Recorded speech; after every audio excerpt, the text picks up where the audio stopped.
할렐루야. 요즘 환절기라서 이렇게 기침하시는 분들이 많더라고요. 이렇게 기관지염인가요? 그래서 좀 이렇게 좀 낮에는 더웠다가 또 새벽에 밤에는 또 추웠다 하니까 감기 걸리시는 분들이 많으신데, 우리 성도님들 몸 관리 잘 하셔서 건강 해치지 않도록, 또 감기 걸리신 분들은 빨리 어디를 가셔야 됩니까? 귀찮다고 자꾸 미루지 마시고 쌍화탕으로만 해결하지 마시고 병원 가서 주사도 맞고 약도 좀 드시고, 정 힘들다 하면 또 교회 오셔서 기도도 받으시고. 무슨 얘기인지 아시겠죠? 이게 몸을 건강하게 잘 유지를 하시고 또 빨리 쾌차하시기를 기도하겠습니다. 자, 사람은요, 언제 기쁜지 아세요? 내가 다른 사람을 기쁘게 해줄 때 사람은 기뻐하는 그런 존재입니다. 내가 누군가에게 뭔가를 좀 기여하고 내가 누군가에게 좀 도움이 되고, 참 내가 참 이게 쓸모가 있는 존재구나, 그런 느낌을 받을 때 사람은 만족감을 느끼고 또 기뻐합니다. 그렇게 되면 우리는 부모님 이렇게 봉양하고 또 내가 부모님께 뭐 해드리고 그러면 기쁘죠. 또 자녀들이 막 이렇게 원하는 거, 아빠 나 노트북 좀 사주세요. 막 그러면 이제 돈 이렇게 참 모으고 아껴서 딱 그걸 사줄 때, 와 나도 노트북 생겼다. 그러니까 자녀들을 위해서 그렇게 뭔가 기쁨을 제공할 때 선물 받는 사람뿐만 아니라 그 선물을 주는 사람에게도 기쁨이 가득한 것이죠. 왜 그럴까요? 사람은 내가 받아야 기쁠 것 같은데 누군가를 도와주고 또 누군가의 뭔가 제공을 하고 또 내가 참 쓸모 있는 존재다, 그걸 느낄 때 왜 기쁠까요? 그 이유는 뭐냐면 하나님께서 우리가 이 땅을 살아갈 때 선한 양심과 또 풍성한 마음, 또 누군가를 도울 때 기뻐할 수 있도록 그렇게 하나님께서 우리들 마음속에 그런 시스템을 딱 장착을 해 주신 것입니다. 그러면 우리가 누군가에게 뭔가 해서 도와줘서 뭘 줘서 기쁜데, 그 도움의 그 최종의 그 기쁨의 종착역이 어디냐면 바로 하나님을 기쁘시게 하는 그 기쁨을 체험할 때 우리는 그 인생의 그 충족감, 와 내가 하나님께 영광을 올려드리다니, 내가 하나님을 기쁘시게 하는 그런 일을 할 수 있었다니, 내가 하나님 나라를 위해서 이런 기여, 이런 쓸모 있는 일을 내가 해냈다니, 와 나 너무 기쁘다. 그렇기 때문에 우리가 부모님 또 자녀들 또 친구 친지 또 아니면 불우한 이웃들, 그들을 도우면서 기쁨을 누리는데 그 마지막 최종의 기쁨이 뭐냐면, 와 나는 하나님을 기쁘시게 했어, 나 하나님 나라를 위해서 정말 큰 일을 나는 한 것 같아. 이 충족감을 느낄 때 우리는 인생의 보람과 또 삶의 의미를 우리가 궁극적으로 찾아낼 수 있는 것입니다. 그렇기 때문에 우리 삶의 목적은 분명하죠. 우리의 가족과 좀 더 확장되어서 우리 이웃과 또 선교지, 그러면서 우리가 하나님을 기쁘시게 하는 것이 내 인생의 최종 목적지구나, 이것을 우리가 알 수가 있습니다. 그런데 우리가 하나님 또 가족들 주변 사람들을 기쁘게 해주는 것을 내가 해서 기쁜데, 근데 우리가 하나 더 알아야 될 게 뭐냐면, 우리가 상대방을 기쁘게 할 때 내 방식으로 상대방을 기쁘게 해서는 안 됩니다. 그게 무슨 얘기인지 이해가 되세요? 그러니까 상대방이 기뻐하는 방식이 아니라 내가 좋아하는 방식으로 상대방을 기쁘게 하려고 하면 돈 왕창 썼다가 욕을 엄청 먹게 되는 그런 불상사를 초래하게 되는 것입니다. 만약에 어떤 아들이 이번에는 우리 아버지 생신 잔치를 우리 집에서 한번 해야겠다, 그래 한번 이번에 뻑적지근하게 우리 아버지가 깜짝 놀라게, 아버지 집에서 아버지 생일상을 우리가 차렸습니다, 아내랑 내가 정말 열심히 차렸습니다. 그래서 그 아버지가 이제 우리 아들이 철들었구나, 그 아들 집에 생일상 해줬다 해서 저녁에 딱 갔는데 회를 한 상 차려놓은 거야. 막 뭐죠? 광어, 우럭, 도미, 또 여기 방어 있고, 방어 옆에 또 공격이 있고. 이거 엄청 재밌는 건데 2명밖에 안 오고, 속상해 죽겠네. 이거 다 이게 지금 준비한 건데 아무도 안 오고. 다시 하겠습니다. 막 광어, 우럭, 도미, 막 그 겨울 생선 방어, 그 옆에 이게 제가 들으니까 되게 썰렁하네요. 여러분들이 왜 안 웃는지 제가 이제서야 좀 이해가 됩니다. 그 아들이 막 아버지 모셔가지고 막 돈 엄청 썼다고. 근데 아버지가 젓가락 확 던지면서, 야 이놈아, 넌 평생 나랑 살아놓고 아버지가 생선 이게 비린내 나는 날 거 못 먹는 거 모르냐. 그러니까 아들은 최선을 다했어요. 아들 며느리는 막 엄청 돈을 썼어요. 근데 상대방이 원하는 방식이었습니까? 아니면 내가 좋아하는 방식이었습니까? 그러니까 내가 좋아하는 방식으로 상대방을 기쁘게 하려고 했더니 돈은 왕창 썼는데 욕은 엄청 먹게 되는 그런 결과를 초래하게 되는 것입니다. 제가 이제 서울에서 사역할 때 장례식이 부산에서 있었습니다. 그런데 그 좀 조문을 가는데 거의 한 9명을 모시고 가는데, 그러니까 저까지 10명이죠. 그래서 스타렉스 11인승에 그냥 꽉 차가지고 그냥, 그래서 10명이 가는데 이 KTX 전 기차로 가려니까 왕복하면 10명이 그때 한 70만 원이 드는 거예요. 그래서 제가 장로님, 권사님들한테 제가 이번에 5시간 내려가는 거 5시간, 올라오는 거 5시간 제가 하겠습니다. 대신 휴게소 제가 5번 쉬겠습니다. 갈 때마다 호두과 좀 사주십시오. 이제 그러면서 으쌰으쌰 목사님 화이팅 화이팅 하면서 이제 제가 교구 담당이니까 그냥 운전해서 5시간 내려갔어요. 근데 보통은 장례식장 조문을 하면 장례식장 육개장이나 그거 먹어야 되잖아요. 그런데 그 상주 되시는 또 안수 집사님이 우리 어머니 때문에 또 이렇게 서울에서 우리 목사님이 피곤한데 성도님들 많이 데리고 오셔서 너무 감사하다고, 부산에서 제일 비싼 그 회 뷔페로 모시겠다고. 저는 회 좋아하거든요. 다들 잘 드신다고 해서 그래 고맙다고, 감사하다고. 그 10명이 되게 비싼, 하여튼 꽤 비싼 그 회 뷔페 갔습니다. 그러니까 너무 감사하다. 그냥 저희들 육개장 먹고 올라가던데 아니라고, 서울에서 이렇게 오셨는데. 그래서 안수시장님, 권사님이 이렇게 저희들 회 뷔페에서 대접하는데, 그런데 장로님 한 분만 차가운 김밥만 드시는 거예요. 그리고 그 계란 초밥 있잖아요. 계란. 그럼 밥은 빼버리고 이제 계란이랑 김밥만 드시는 거예요. 그 이상하다 이렇게 회 뷔페 가면요 진짜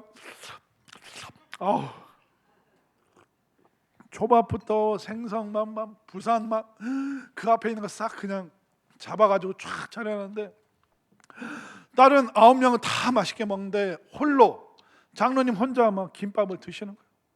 그래서 제가 몰래 가서 이제 물어봤죠. 장로님, 회 뷔페 와서 회는 안 드시고 왜 김밥만 주구장창 드십니까? 목사님, 내가 제천 출신인데 나는 생선을 못 먹어요. 목사님, 나는 김도 안 먹어요. 김도. 그럼 장로님 평소에 뭐 드십니까? 그랬더니 된장찌개에 김치, 그밖에 나 못 먹는다. 그러니까 그냥 비린내는 나죠. 그냥 그렇다고 안색을 붉힐 수는 없어요. 그러니까 김밥만 계속 넣으시는 거예요. 장로님 불쌍하다. 여기 혹시 제천 출신이 계시다면 제가 애도를 표합니다. 너무나도. 그러니까 그 옛날 분이니까 내륙 분들이니까 안동 그 강고등어도 거의 못 먹어봤대요. 산골에 산골.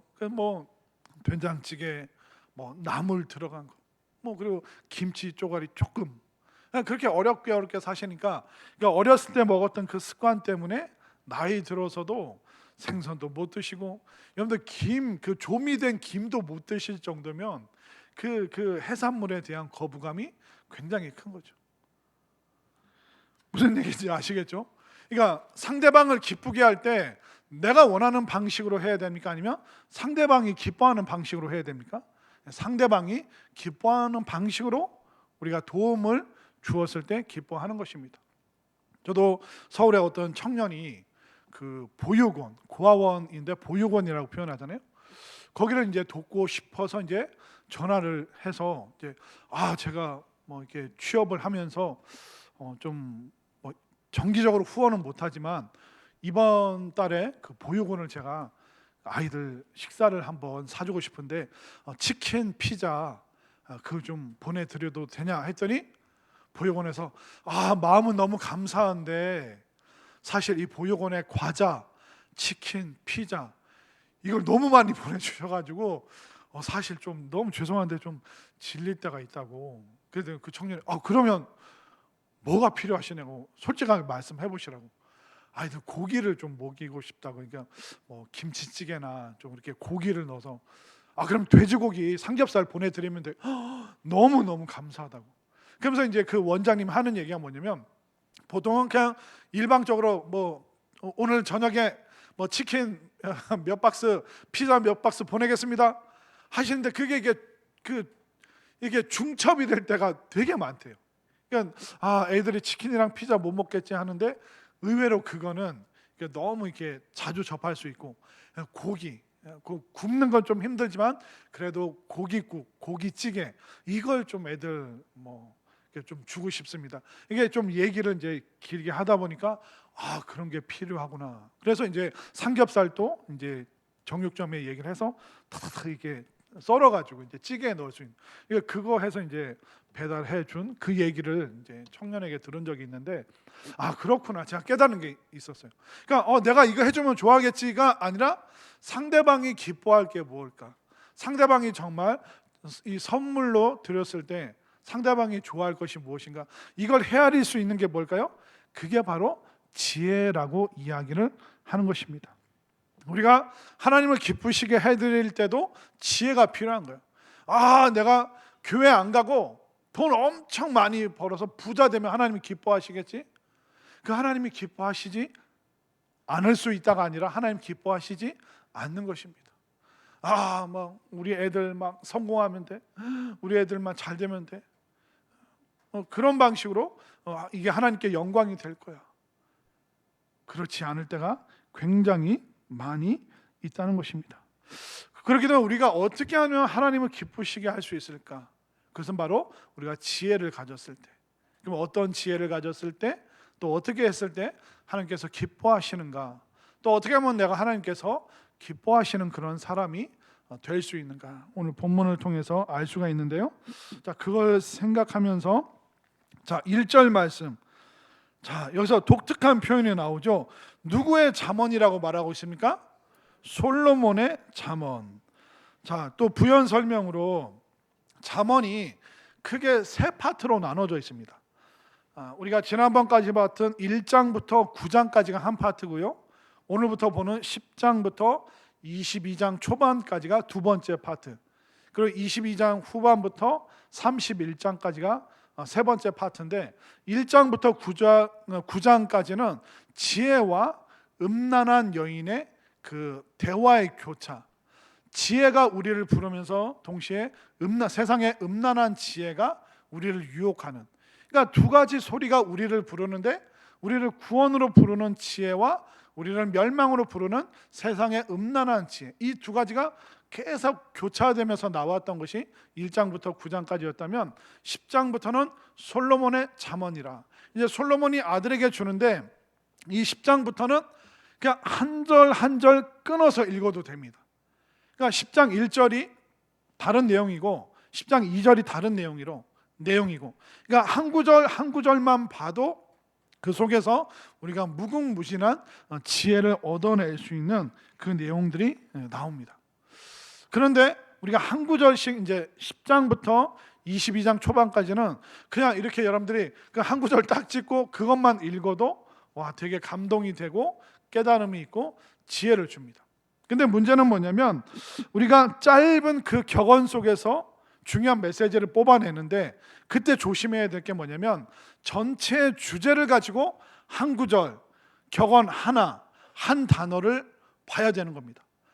그러니까 어떤 전체 주제 시각 없이 그냥 한 구절을 빼서 읽으면 자의적으로 해석해버리기 때문에 엉뚱한 결론을 내버립니다. 그렇기 때문에 10장 1절부터 이제 22장 초반까지는 우리가 어떻게 봐야 되는가? 잠언의 큰 주제를 가지고 한 구절 한 구절을 살펴봐야 되는데, 그러면 잠언 전체의 주제가 뭘까요? 바로 여호와를 경외하는 것이 지식의 근본이니라.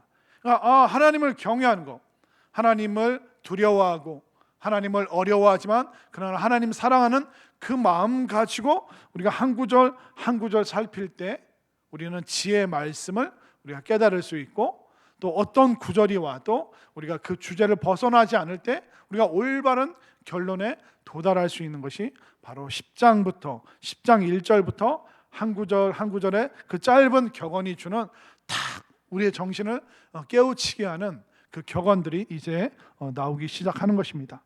자, 오늘 본문 1절 한번 읽어 보겠습니다. 시작. 솔로몬의 잠언이라. 지혜로운 아들은 아비를 기쁘게 하거니와 미련한 아들은 어미의 근심이니라.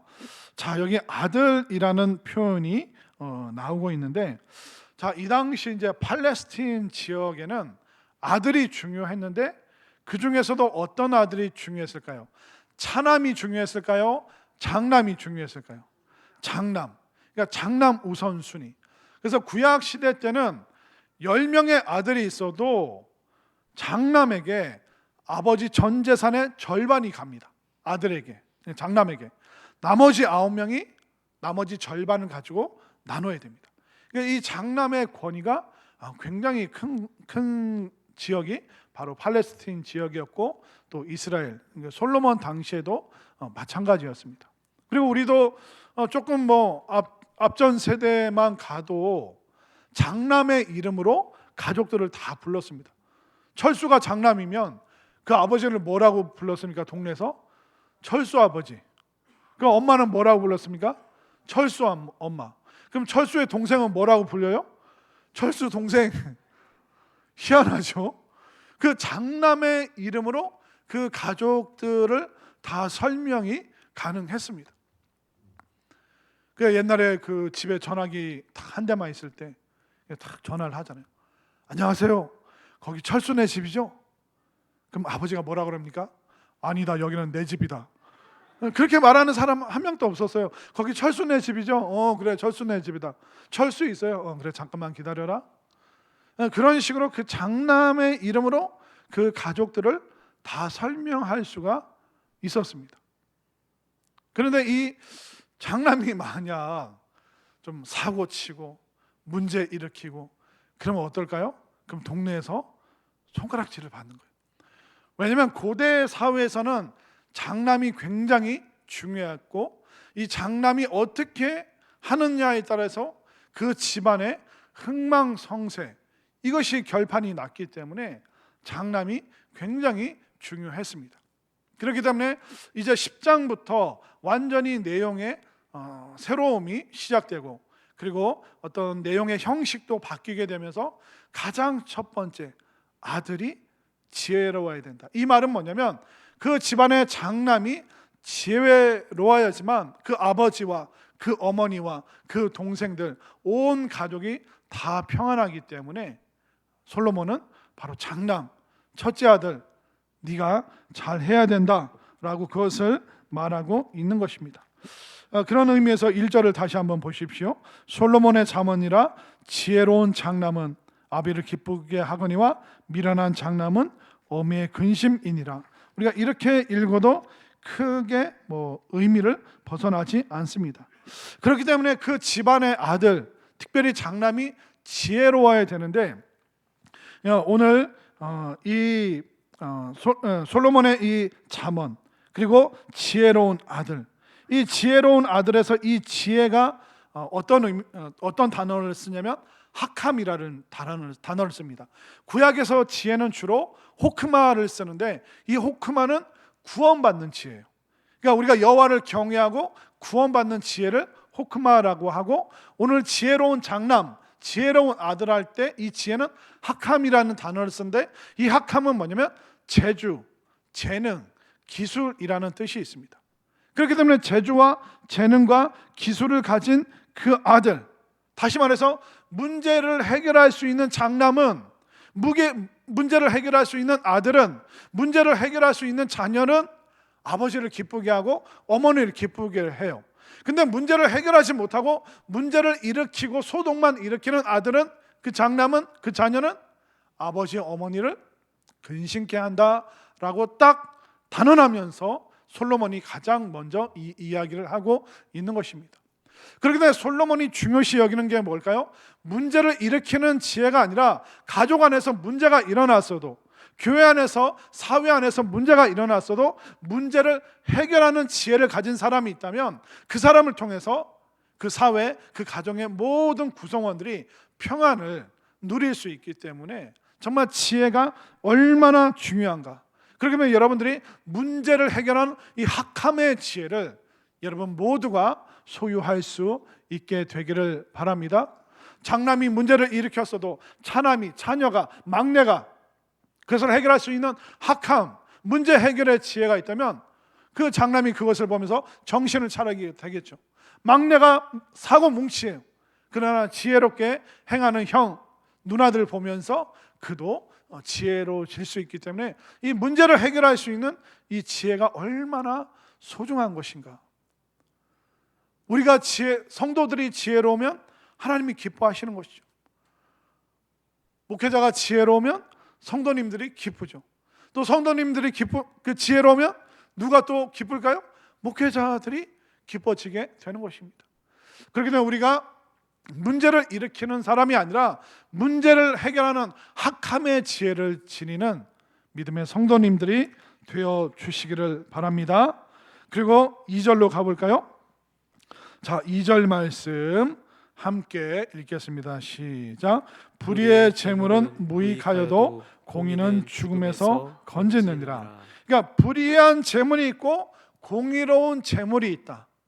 그러니까 나쁜 방식으로 돈 버는 게 있고 하나님이 기뻐하시는 방식으로 재물을 쌓아가는 방법이 있다라고 말하고 있습니다. 세상이 말하는 가치관과 다르죠. 세상은 수단과 방법을 가리지 마. 누군가를 속여서라도 네가 부를 거머줘라. 그리고 막 그런 글들이 있잖아요. 왜 이렇게 사기치는 사람들이 많을까? 그 이유는 사기죄로 들어가서 5년 지내다 나와서 100억, 200억을 막 누릴 수 있는데 그거 각오하고 그거 감수하고 사기를 치는 거다. 세상은 어떻습니까? 가만이설로 위장하고 막 가짜로 사랑합니다 고객님, 사랑한다 친구야, 야 너 나 믿지? 야 나 한 번만 믿어봐, 내가 대박 났지. 그런 식으로 불의한 방법으로라도 재물을 얻어라, 돈을 얻어내라. 돈 얻으면 감옥 갔다 와도 그 감옥 세월이 보상받을 수 있다. 그러니까 성경이 말하는 것과 세상이 말하는 가치관은 굉장히 다릅니다. 아니야, 전혀 다른 것이죠. 성경은 말합니다. 불의한 재물을 쌓는다. 그것은 좋은 것이 아니라 위험한 것이다. 불의한 재물을 쌓으면 당장은 만족감이 있고 또 그것을 쓰면서 충족감이 생기겠지만 시간이 지나면서 그 불의한 삶의 태도가, 그 재물이 너를 올무에 가두게 만들고 너를 더 힘들게 만들 것이다. 성경은 이미 역사 속에서 수많은 인류의 그 경험들이 축적된 말씀, 하나님께서 주시는 구원받는 지혜도 있지만 우리 인류가 쌓아온 실수와 실패, 나약한 인간, 악한 인간들이 만든 그 역사적인 내용들도, 그 내용들이 다 담겨 있기 때문에 불의한 재물로 살아가는 것이 결코 옳지 않다. 불의한 재물로 막 100억, 200억 채웠어요. 그러면 그 사람이 당당하게 하나님 앞에 예배 자리로 나올까요? 은혜 자리 찾아올까요? 아닙니다. 더 어둡고 쾌락과 좋지 않은 자리로 가게 되는 것입니다. 당장은 그 재물이 그를 만족시켜 주어도 그의 영혼은 멸망으로 인도하기 때문에 불의한 재물에 대해서 성경은 절대로 지지하지 않는 것입니다. 왜? 훗날 더 어려워질 수 있고 마지막 인생의 마지막 순간에 구원 없이 그렇게 흘러가다가 어두운 곳으로 들어가 버리기 때문에 불의한 재물에 대해서 절대로 성경은 지지해 주지 않습니다. 여러분들 성도님들 사업하시는 그 사업장이나 그 회사에 가면 늘 이렇게 이렇게 공통적으로 그 가게에 가면 있는 성경 구절이 있습니다. 내 시작은 한번 볼까요? 욥기 8장 7절에 있는 말씀입니다. 함께 읽겠습니다. 시작. 내 시작은 미약하였으나 내 나중은 심히 창대하리라. 이게 욥이 한 말도 아니고 하나님께서 욥에게 주신 말씀도 사실 아닙니다. 그 빌닷이라는 욥을 힘들게 하는 친구가 그 여러 이야기 중에 한 건데, 그냥 옛날 목사님들이 이거 표현 너무 좋다. 그래서 그걸 자꾸 쓰다 보니까 우리 사업장에도, 우리 가게에도, 우리 업체에도 이거 해야지 하면서 얼마나 좋아요. 내 시작은 미약하였으나 내 나중은 심히 창대하리라. 그러니까 이게 나쁜 구절은 아닙니다. 좋은 의미를 담고 있기 때문에 또 그 의미를 품고 우리가 기도하면 좋겠죠. 근데 제가 놀란 건 뭐냐면 대부분이 이 구절을 욥기 8장 7절 말씀을 쓰는데, 제가 인천에서 사역하면서 유일하게 딱 한 명 봤어요. 다른 구절을 그 회사에다 걸어 놓으신 분. 그 내용이 뭐였냐면 깜짝 놀랐습니다. 잠언 16장 8절 말씀 함께 읽겠습니다. 시작. 적은 소득이 공의를 겸하면 많은 소득이 불의를 겸한 것보다 나으니라. 이거 한번 계속 띄워줘 보십시오. 그러니까 그 사장 집사님은 소득의 많고 적음이 아니라 공의로운가 불의한가. 나는 하나님 앞에서 공의로운 방식으로 살아서 소득이 적어도 나는 만족하겠습니다.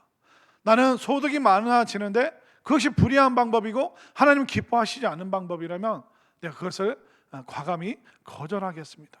그러면서 적은 소득이 공의를 겸하는 거, 이게 훨씬 좋다. 그걸 보면서 제가 참 위로도 되고 은혜도 되고, 제가 깨달은 게 뭐냐면 신앙인이 이런 배짱이 좀 있어야 되는구나. 나 하나님께 11조 하겠다. 나 선교비도 보내고 나 늘 하나님께 감사하겠다. 그렇게 말할 수 있는 가족 구성원이 있다면 그 사람은 신앙의 배짱이 있는 거예요. 거룩한 배짱이.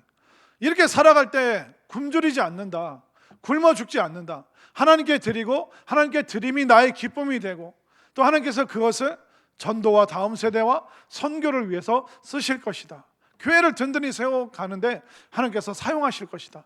나는 거기에 쓰임받고 싶다라는 그 배짱이 있는 사람만이 이런 잠언 16장 8절 말씀을 쓸 수 있고, 소득의 많고 적음에 집중하는 것이 아니라 내 삶이 공의로운가 불의한가, 하나님께서 기뻐하시는 건가 아니면 하나님께서 미워하시는 일인가, 그것을 마음에 품고 살아가는 이 거룩한 믿음의 배짱이 여러분들이 세상 살아갈 때 이 결단 가지고 살아가는 지혜로운 사람이 될 수 있기를 바랍니다.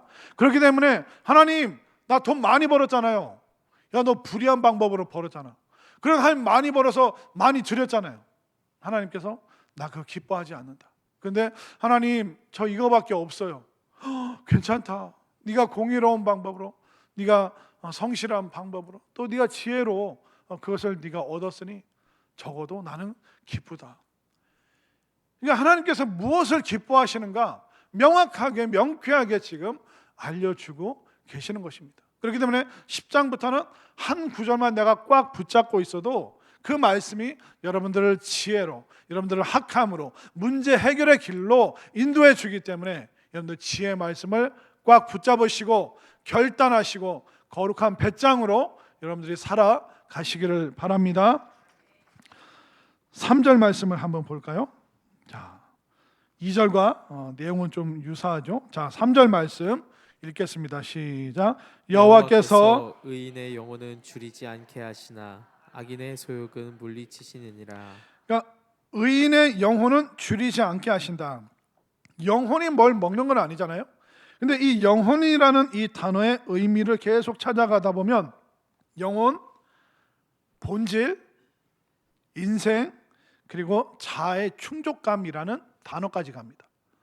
그러니까 영혼이 우리의 본질이고, 영혼이 우리의 인생이고, 또 우리의 영혼이 자아 충족감과 연결되어 있다는 거예요. 그렇기 때문에 성경은 육신의 만족감으로만 충족될 수 있다라고 말하는 것이 아니라 우리의 정서를 포함한 우리의 영혼의 충족감이 바로 우리의 인생이고, 우리 영혼의 충족감이 바로 인생의 본질이다, 그것을 말해주고 있는데, 그런데 3절에서 뭐라고 말하고 있습니까? 하나님 뜻대로 그 의롭게 살아가는 그 의인, 그러니까 불의한 재물이 아니라 공의로운 것을, 또 문제를 일으키는 것이 아니라 문제를 해결하는 그 지혜를 가진 그 의인은, 그의 영혼은, 그의 인생은, 그의 본질은, 그의 자아 충족감은 줄이지 않게 하신다라고 말씀하고 있는 것입니다. 그렇기 때문에 여기까지 영혼의 충족감까지 가는 사람은 어떤 사람이에요? 하나님께서 나 굶게 하지 않으신다, 하나님께서 내 인생 이끌어 가신다, 하나님께서 나에게 만족 주신다, 이렇게 고백하는 사람이 바로 의로운 사람이고, 그 사람이 바로 지혜로운 사람이고, 그 사람은 줄이지 않는다라고 말하는 것이죠. 그러면 이 잠언 말씀과 동일하게 신약에 있는 빌립보서 4장 19절은 뭐라고 이야기하는지 한번 보실까요? 빌립보서 4장 19절 말씀 읽겠습니다. 시작. 나의 하나님이 그리스도 예수 안에서 영광 가운데 그 풍성한 대로 너희 모든 쓸 것을 채우시리라. 아멘인가요? 그러니까 우리 생존에 필요한 것을 공급해 주시는 하나님이시다라고 사도 바울이 빌립보 교인들에게 선포하고 있는 것입니다. 그러니까 우리는 막 어마어마한 것, 명품, 그런 게 있어야지 우리는 충족감을 느낀다라고 하는데, 그것은 우리 육신의 충족감이죠. 그런데 우리의 영혼의 충족감은 뭘까요? 우리 생존에 필요한 것을 주시는 그 하나님, 그 하나님께서 우리 굶게 하시지 않는다, 하나님께서 우리를 보살피시고 돌보시고 인도하신다, 이것을 여러분들 믿으시기를 바랍니다. 이 잠언 말씀에서 빌립보서, 그래서 우리가 동일한 신명기 2장 7절 말씀으로 가볼까요? 신명기 2장 7절 읽겠습니다. 시작. 내 하나님 여호와께서 내가 하는 모든 일에 내게 복을 주시고 내가 이 큰 광야에 두루 다님을 알고 내 하나님 여호와께서 이 40년 동안을 너와 함께 하셨으므로 내게 부족함이 없었느니라 하시기로. 아멘인가요? 이스라엘은 출애굽해서 광야 40년을 살았습니다. 그 광야 40년 동안 그들이 뭘 먹었을까요? 만나와 메추라기를 먹었습니다. 자, 그런데 이것을 우리 육신의 입장에서 이 광야 40년을 돌이켜보면 우리가 이렇게 불평할 수 있어요. 하나님, 허구한 날 만나와 메추라기가 뭡니까? 아니, 우리도 좋은 셰프가 해주는 요리 먹고 싶고, 우리도 오마카세 가보고 싶고, 우리도 부산의 해산물 뷔페 먹어보고 싶고, 맨날 만나와 메추라기, 이게 뭡니까? 푸드코트 가면 막 종류도 많은데 왜 푸드코트는 우리 앞에 안 펼쳐지고 만나와 메추라기밖에 없습니까? 왜 허구한 날 밥이랑 김치밖에 없습니까? 이게 뭡니까? 그러니까 우리 입장에서 그렇게 하나님께 불평 불만을 토로할 수 있습니다. 그런데 자, 하나님의 개념은 뭘까요? 우리의 필요를 따라 채워주시는 그 하나님의 개념은 뭐냐면, 자, 신명기 2장 7절 맨 끝에를 한번 보시겠습니까? 이 40년 동안을 너와 함께 하셨으므로 내게 부족함이 없었느니라. 그러니까 만나와 메추라기 물이 아니라 누가 함께 하셨기 때문에 부족함이 없어요? 하나님 여호와께서 함께 하시니까. 그렇기 때문에 성경이 말하는 개념, 하나님께서 말씀하시는 풍족함의 개념이 뭐냐면 육체의 개념이 아니라 바로 부족함이 없는 상태는 하나님이 함께 하시는 상태인 것을 믿으시기를 바랍니다. 갓난아이에게 뭐가 필요할까요? 케빈 클라인에서 만든 쪽쪽이가 필요할까요? 아니면 몽클레어인가요? 몽클레어에서 만든 그 유모차가 필요할까요? 갓난아이에게 가장 필요한 존재는 누구예요? 어떻게 하셨어요? 애 키워 보셨어요? 애기는요 명품 쪽쪽이 명품 뭐 그 휠체어가 아니라 뭐죠? 유모차. 죄송합니다. 제가 그게 필요한 게 아니에요. 아이에게 풍족하게 필요한 게 뭐예요? 엄마의 품. 엄마면 되는 거예요. 근데 이스라엘 백성들은 자꾸 잊어버려요. 우리는 물도 없고 채소도 없고 고기도 없고 만나와 메추라기밖에 없고, 만나로 비비고 볶아 먹고 덮밥 해 먹고, 이것도 이제 지쳤다. 메추라기로 간장 소스에 뭐 고추장 소스에 불닭 소스, 이것도 지쳤다. 다른 거 없어요 하나님? 다른 거 좀 내려주시면 안 돼요? 그런데 이스라엘 백성들이 잊어버린 게 하나 있어요. 하나님이 함께 하심이 그들의 모든 풍성함의 원천인 것을 그들이 자꾸 잊어버린 거예요. 여러분들 어떻습니까? 이 성경의 개념, 하나님이 우리와 함께 하심이 바로 풍족함의 이유입니다. 이것이 여러분들의 고백이 될 수 있게 되기를 바랍니다. 아멘 하시는데 솔직히 예배 끝나고 나가면서 불평 불만 또 하실 거 아니에요.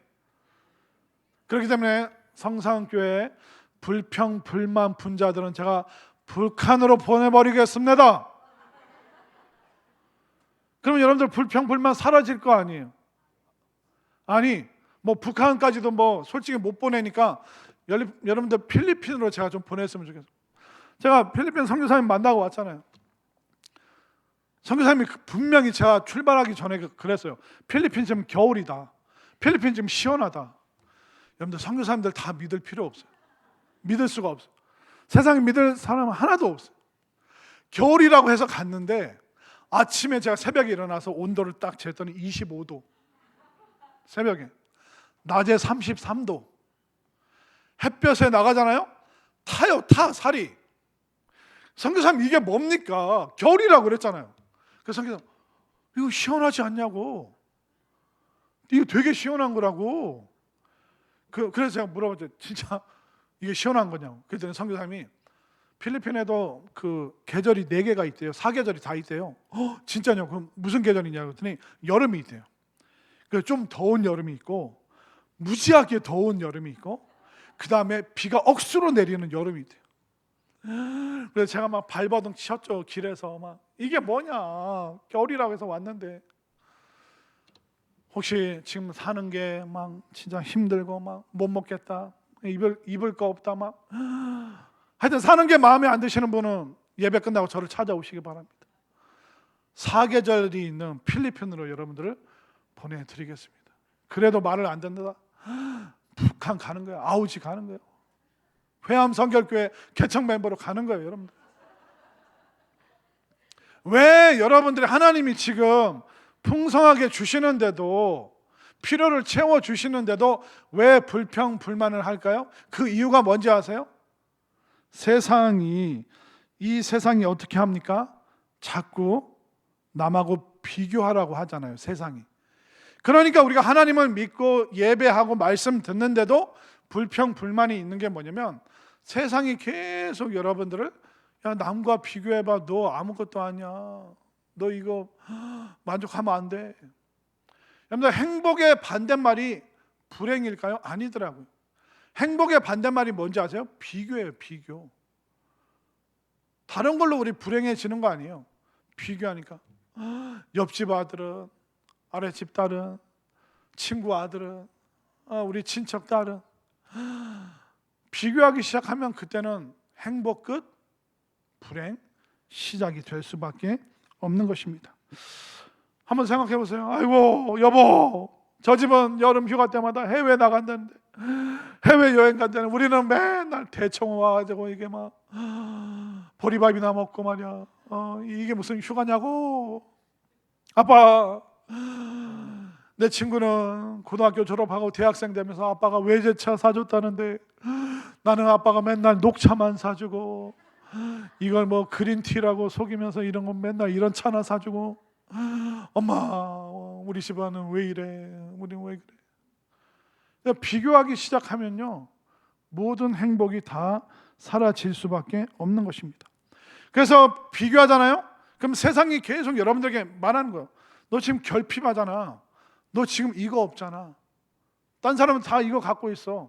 너 이거 결핍했잖아. 그래서 결국 여러분들을 소비로 이어지게 만들어 버리는 거예요. 그냥 무리한 소비를 하니까 또 쪼들리고, 그 다음 달 또 쪼들리고. 이렇게 쪼들리지? 근데 또 그 뭐죠? 무슨 그램? 몇 그램? 인스타그램 하여튼 무슨 그램이 있어요. 어르신들 뭐 킬로그램도 있고 몇 그램도 있는데, 하여튼 그 그램에 보면 막 애들이 또 막 난 쪼들린데 또 애들은 막 휘황찬란하게 살아요. 그럼 또 빚내서 또 그 가랑이 찢어지고 또 찢어지고, 아우 막 계속 여러분들이, 세상은 여러분들에게 계속 말해줘요. 너 풍족하지 않아. 너 결핍해. 그러니까 빨리 소비로 이 결핍을 빨리 채워. 그러니까 세상의 소리를 들으면 우리는 만족감이 없는 거예요. 행복하지 않은 거예요. 그러나 하나님의 말씀을 들으면 어떻습니까? 우리 필요를 이미 하나님이 채워주셨고, 또 하나님께서 함께 하심이, 이게 성경의 풍성함의 개념이 이거구나. 갓난아이에게 엄마로서 충분한 것처럼 나는 하나님으로서 충분한 이것을 체험하길 원합니다. 나는 하나님으로 만족합니다. 그때 고백할 수 있고 그것을 체험하고 믿는 순간 하나님께서 말할 수 없는 놀라운 그 물질에, 또 육체의 그 필요도 하나님께서 채워주시는 줄 믿으시기를 바랍니다. 그렇기 때문에 우리가 그 단계까지 못 가면 계속 세상의 인스타그램에서 허덕이는 거예요. 남의 카톡 프사 보면서 혼자 절망했다가, 혼자 희망했다가, 소비했다가, 또 결핍했다가. 그런 사람, 그런 불평, 불만, 분자들은 다 어디로 보낸다고요? 필리핀 안 보낼 거예요. 저 위로 무조건 오지로 가는 거예요. 오지로. 예외 없어요. 그러니까 여러분들이 비교하면서 불평, 불만, 분자가 될 것인지, 하나님만으로 충분하다고 고백하면서 지혜로 문제를 해결하는 풍성한 인생을 살아갈 것인지 여러분들이 결단할 수 있게 되기를 바랍니다. 그러니까 믿음의 사람이니까 좀 배짱을 좀 부려보자고요. 하나님이라는 든든한 백이 있으니까 거룩한 배짱을 여러분들이 좀 부려볼 수 있게 되기를 바랍니다. 그렇기 때문에 선한 목자 되시는 주님과 내가 연결되어 있다면 고백할 수 있어야 되는 거예요. 여호와는 나의 목자시니 내게 부족함이 없으리로다. 그 고백을 여러분들이 할 수 있게 되기를 바랍니다. 비교하면서 결핍에 집중하는 것이 아니라 지혜로운 하나님의 말씀을 들으면서 하나님과 동행함이 지혜고, 또 수많은 문제를 해결해 나가는 것이 바로 하나님을 기쁘시게 하고, 또 문제를 해결하면서 가정 안에서, 직장에서, 일터에서, 교회에서 내가 지혜롭게 살아갈 때 이게 하나님의 기쁨이 되고 하나님께 영광 올려드리는 그 삶이 되기 때문에 오늘 10장 1절부터 이제 솔로몬의 잠언 한 구절 한 구절 살펴볼 텐데, 그 구절 한마디 한마디, 한 단어 한 단어 여러분들 붙잡으면서 지혜를 붙잡으시고 문제 해결을 체험하게 되시고, 하나님만으로 나는 풍성합니다, 하나님으로 나는 만족합니다, 이 고백을 통하여 풍성한 길로 인도하시는 하나님의 기적을 체험하는 우리 모두가 될 수 있기를 간절히 소망합니다.